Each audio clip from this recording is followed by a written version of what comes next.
Minuto de Dios presenta al sacerdote udista Fidel Oñoro en su programa La Buena Noticia del Día. La Buena Noticia del Día.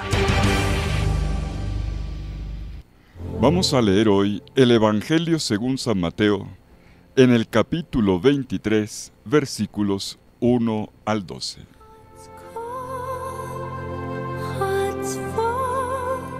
En aquel tiempo, Jesús habló a la gente y a los discípulos, diciendo: En la cátedra de Moisés se han sentado los escribas y los fariseos. Hagan y cumplan todo lo que les digan, pero no hagan lo que ellos hacen, porque ellos dicen pero no hacen. Atan cargas pesadas y se las cargan a la gente en los hombros, pero ellos no están dispuestos a mover un dedo para empujar. Todo lo que hacen es para que los vea la gente.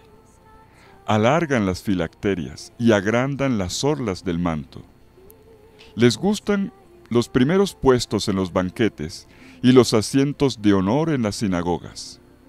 Que les hagan reverencias en las plazas y que la gente los llame rabí.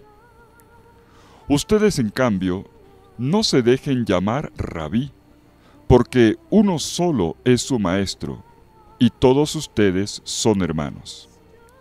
Y no llamen padre de ustedes a nadie en la tierra, porque uno solo es su Padre, el del cielo. No se dejen llamar maestros, porque uno solo es su maestro, el Mesías. El primero entre ustedes será su servidor. El que se enaltece será humillado, y el que se humilla será enaltecido. Palabra del Señor. Gloria a ti, Señor Jesús.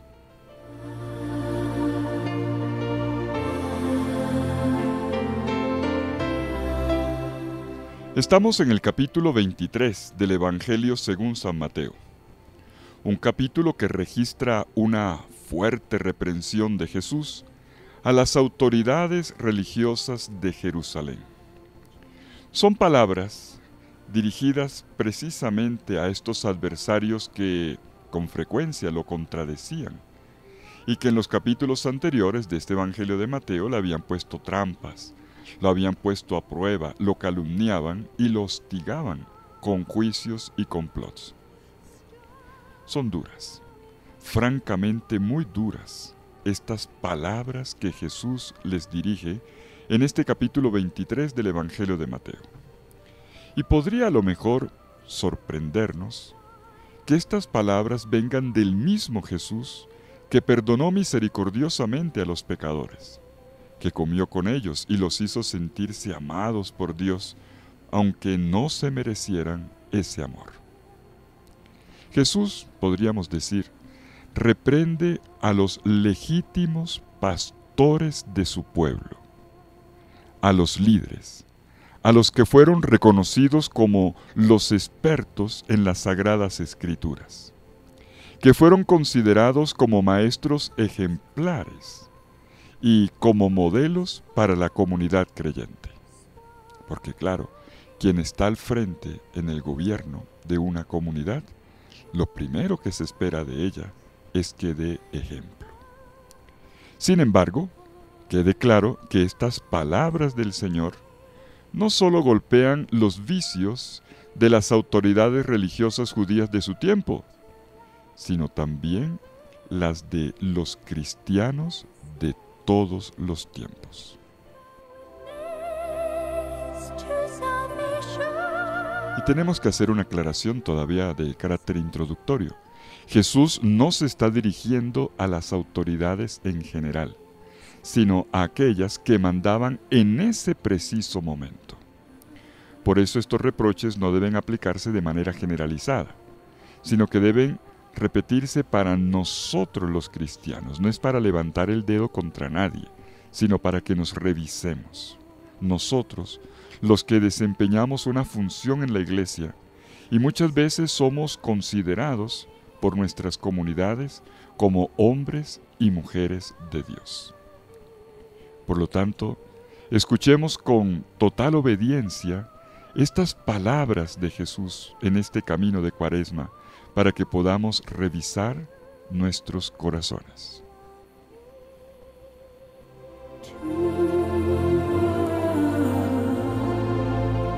En el versículo 3 del capítulo 23 de Mateo, Jesús comienza su enseñanza diciendo: los escribas y los fariseos se sentaron en la cátedra de Moisés. Practiquen y observen todo lo que dicen, pero no obren como ellos, porque ellos hablan, pero no practican lo que predican.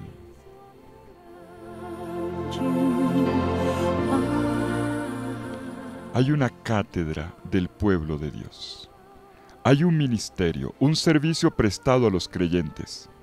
Y es la tarea de proclamar la palabra de Dios contenida en la Sagrada Escritura, en la Torá, dada por Moisés a Israel en el desierto después de la liberación de Egipto. El Dios que liberó a su pueblo de la esclavitud, también le dio a su pueblo la Torá, la enseñanza, para que conocieran su voluntad y fueran de esta manera un pueblo de testigos capaces de proclamarla a todos los pueblos de la tierra. Y resulta que después de Moisés, muchos y diferentes fueron los maestros de esta palabra, dotados de un magisterio para el pueblo. Y en los años 30, en tiempo del Jesús terreno, contábamos también con muchos de estas personas. Eran líderes y guías religiosos, generalmente educados de manera consistente en la tradición. Pero en ellos no había coherencia entre la palabra y el comportamiento. Y por eso carecían de autoridad en medio de la gente. Le faltaba la exusía. La gente, el pueblo de Dios podrá ser sencillo, pero la gente no era tonta y se daba cuenta de las incoherencias de sus líderes. Predicaban a los fieles, pero en realidad no practicaban lo que decían. Eran personas divididas que decían una cosa con los labios, pero pensaban otras con el corazón, como se dice en este mismo Evangelio de Mateo capítulo 15, versículo 8. Me honran con los labios, pero su corazón está lejos de mí. Lo dice Jesús citando a Isaías 29:13. Y Jesús, entonces, pronuncia imperativos. Poiésate, kai tereite, dice en griego. Hagan y practiquen. Hagan y practiquen son verbos que nos remiten al Sinaí, que nos recuerdan el compromiso del pueblo de Dios de vivir la alianza con Él. En Éxodo 24:7 se dice que el pueblo a una sola voz le respondió al Señor: lo que tú nos has dicho lo haremos y lo escucharemos. O mejor, lo entenderemos en la medida en que lo pongamos en práctica. Y este compromiso, este voto que hizo el pueblo, tenía que aplicarse con mayor razón a los líderes del pueblo del Señor. Pero estos, en cambio, la desgastaron con su proclamación verbal, pero no sostenida por la vida. Ellos no escucharon en profundidad, porque quien escucha al Señor le hace caso.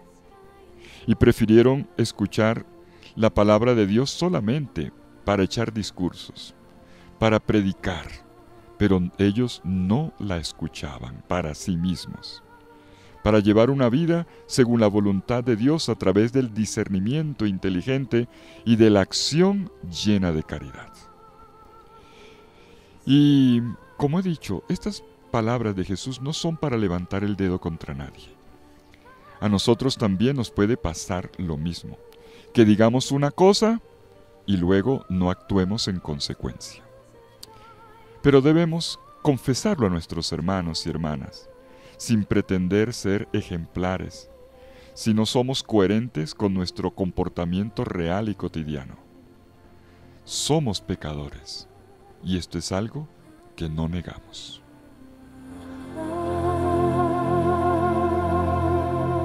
lo que no es del Señor es presentarse como bueno, sin serlo. Presentarse como santo, sin serlo. Presentarse como una persona correcta, sin serlo. Y esto es lo que Jesús define como hipocresía. Y Jesús claramente lo tacha, lo condena. Es un comportamiento que en realidad favorece la ceguera de uno mismo, hasta el punto de que uno llega a creer que ve, o incluso juzga, señala a los demás como ciegos, estando uno peor, como dice Jesús en Juan 9:41. Fingir es jugar un papel sin estar convencidos ni ser consecuentes. Y esto no es santidad. Esta es la peor corrupción de la vida espiritual.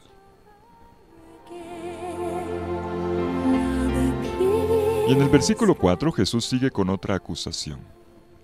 Atan cargas pesadas y difíciles de llevar y las colocan sobre los hombros de las personas, pero ellos no quieren moverlas ni con un dedo. No ayudan.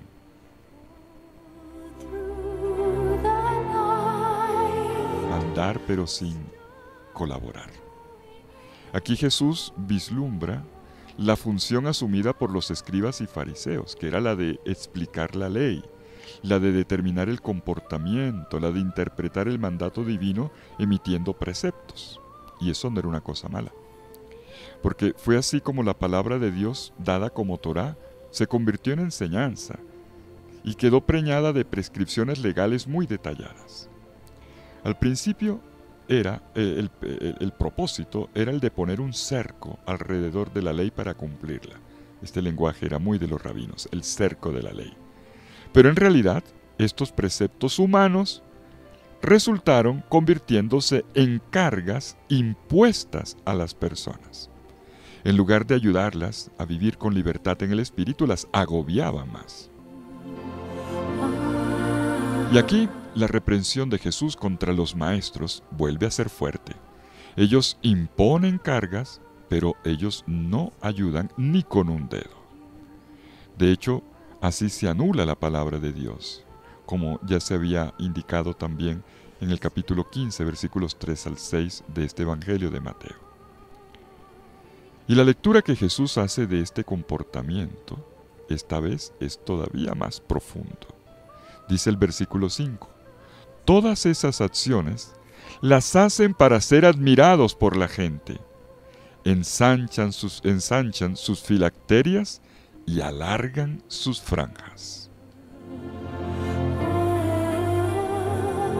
Repito el versículo 5. Todas esas acciones las hacen para ser admirados por la gente.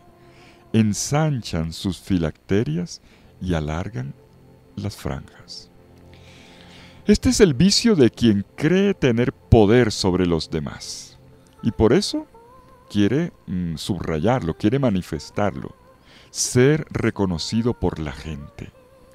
Ser vistos como personas que dan testimonio de fe, con un buen propósito, para educar a los demás y dar un buen ejemplo. Presentarnos a nosotros mismos con un afiche bien grande para que la gente nos admire y nos reconozca. Y Jesús no aprueba esto. ¿Cuántas veces estas actitudes encubren intenciones escuálidas y embusteras? Los testimonios deben ser leídos por aquellos que nos ven y nos oyen, no dados por el cuidado de nuestra imagen, por cuidado de imagen de parte nuestra. Lo que nos corresponde a nosotros es vivirlo, y con sinceridad, sin hablar de nosotros mismos y de nuestras buenas obras. Deben ser los demás los que con su discernimiento juzguen la verdad o la falsedad de lo que nosotros decimos. No nos compete a nosotros mostrarlo. Desafortunadamente, este exhibicionismo religioso, convertido en afiches, en imágenes, en promoción de imagen de los predicadores, este exhibicionismo religioso todavía está presente en nuestras iglesias de hoy.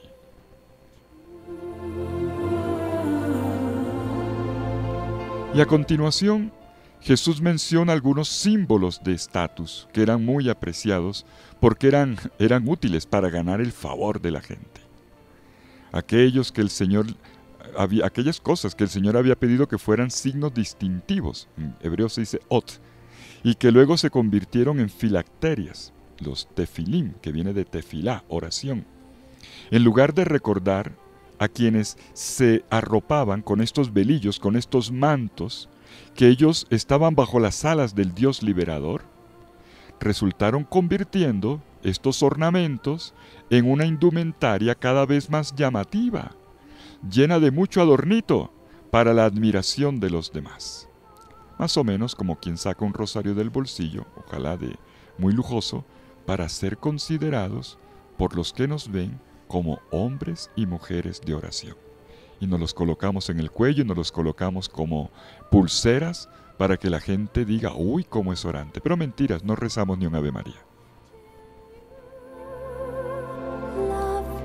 Y no solo eso, dice Jesús que también ensancharon las franjas de los mantos. Se está refiriendo a los flecos, en hebreo los tzitzit, los flecos que caían en las esquinas del manto de oración y que estaban hechos para recordar a Dios. Pero en realidad, cuando se ponían con todos estos detalles estéticos, ya no recordaban a Dios, sino simplemente para que la gente los viera bonitos, para ser admirados como personas de oración. Esta es la perversión de los instrumentos dados por Dios para confirmar la fe y la escucha de su palabra, y ellos los convirtieron en un mecanismo pérfido, en instrumentos para recibir aplausos y honores. Y enseguida viene la consecuencia, Versículos 6 y 7. Les encantan los asientos de honor en los banquetes, los primeros asientos en las sinagogas, los saludos en las plazas, y además que el pueblo los llame maestros, rabí. Cuando se ejerce la autoridad, uno es presa fácil de estas tentaciones. Se obsesiona por el vestido, por la ropa. Claro, que se dice que una imagen vale más que 1000 palabras y que la comida entra por los ojos. El predicador está más preocupado por la pinta. Se viste como los que están en los palacios del poder y empeña comportarse así, como una persona muy mundana, a lo mejor para dar gloria a Dios y prestigio a la iglesia, pero en realidad profesando una falsa humildad. Sabemos muy bien que eclesiásticos muy humildes o pobres se esconden debajo de ropas sofisticadas o de atavíos suntuosos. Pero cuidado, no se trata, ya lo he dicho, de emitir juicios sobre ninguna persona en particular, sino de indicar datos que objetivamente van en contradicción con el modo de vida de Jesús y que es esperado de aquellos que proclaman su palabra.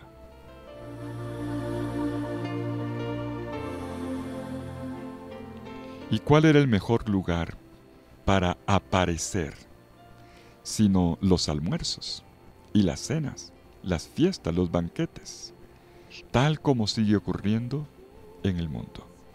Cenas y recepciones para las cuales nos colocamos la mejor ropa, el mejor perfume, los mejores aderezos, y entonces vamos a mostrar nuestro estatus. Cenas y recepciones que brindan complacencia egocéntrica. Ocasiones en las que resuenan, además, grandes y altisonantes títulos honoríficos que se colocan en las sillas, alardeando del logro o del estatus o del cargo de esa persona. El título más prestigioso de ese momento era rabí, que traducimos generalmente como maestro, aun cuando no es propiamente el término que hoy referimos a rabinos. Rabí significaba su excelencia, mi grande, su excelencia. Un término cargado de mucha mundaneidad.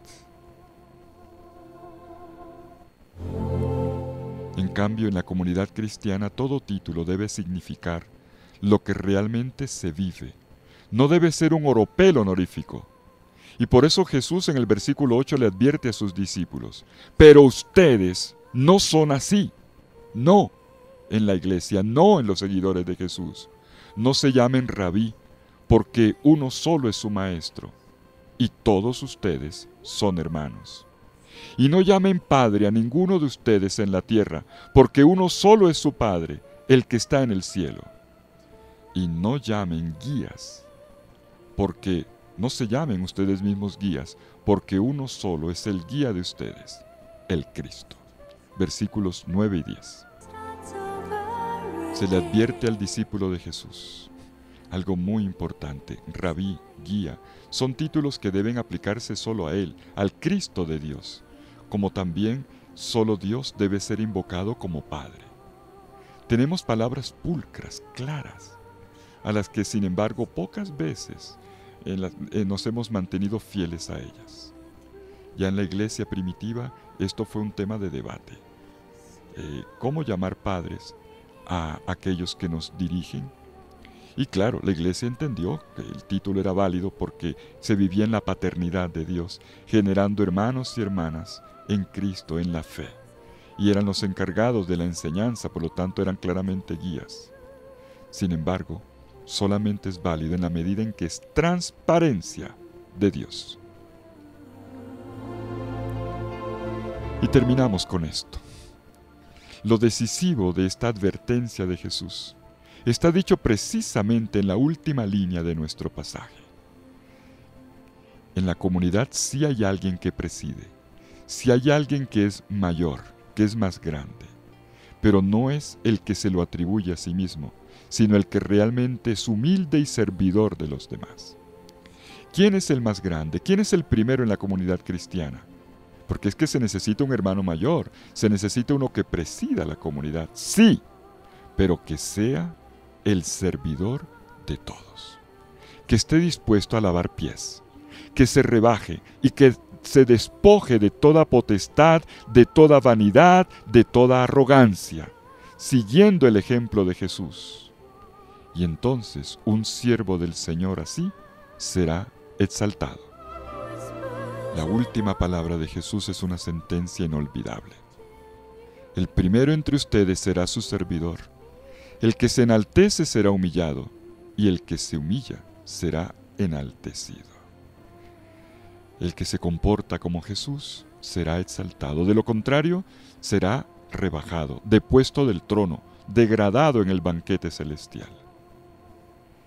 Y en este punto ya Jesús va cerrando su enseñanza. Y hay que recordar que no se trata de simples regaños y que no se aplican simplemente al mundo judío, se refiere a nosotros los cristianos.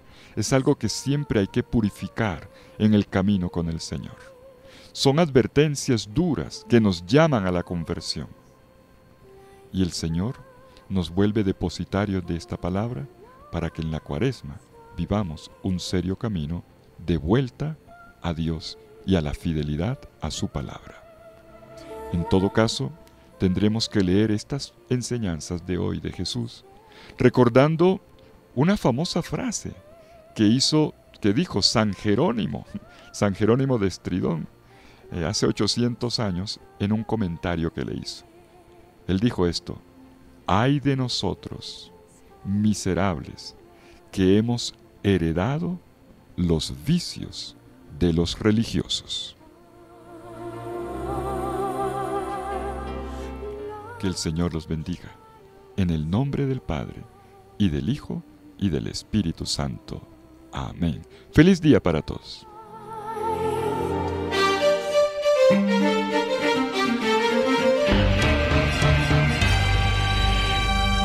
Un Minuto de Dios presentó al sacerdote eudista Fidel Oñoro en su programa La Buena Noticia del Día. La Buena Noticia del Día.